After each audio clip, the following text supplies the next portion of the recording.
Today's devotional, a Christian view of Donald Trump and the rule of law.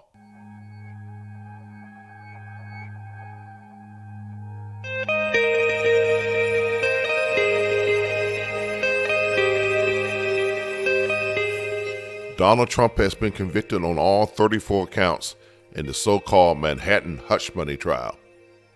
As the New York Times has reported, the verdict will reverberate throughout the nation and the world as it ushers in a new era of presidential politics.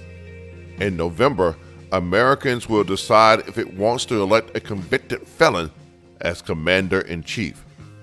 But now, less than a full day after the verdict, we must decide if we believe in the rule of law.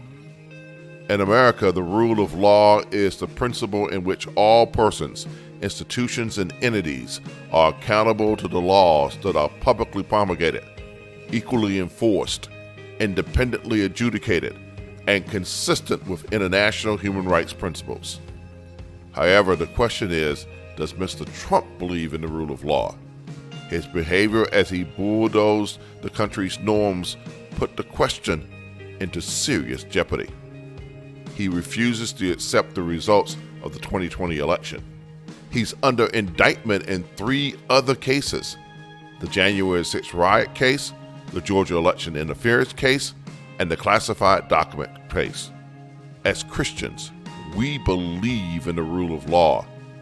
Paul, who was under the grip of the Roman government, tells us in Romans 13:1, "Let every person be subject to the governing authorities, for there is no authority except from God, and those who exist have been instituted by God."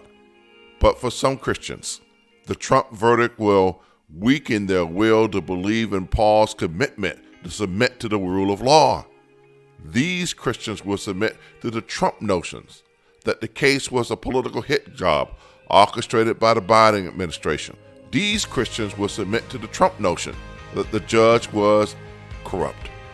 These Christians will submit to the Trump notion that a jury of his peers, selected in conjunction with his defense lawyers, was rigged against him. Believing in the rule of law does not mean blind allegiance to the criminal justice system. For we know that justice can be nowhere to be found for women, people of color, and the poor. However, for people like Donald Trump, with money, means, and power, the criminal justice system works just fine. The best lawyers are hired. As defendants, they are treated with favor by judges. And in the rare case of a conviction, the punishment is typically limited. That's why in the Manhattan hush money case, the rule of law was enforced. Donald Trump was found guilty in all 34 counts. A rich man with means and status got a fair trial.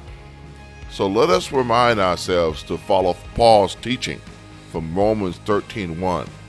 Let every person be subject to the governing authorities, for there is no authority except from God, and those that exist have been instituted by God.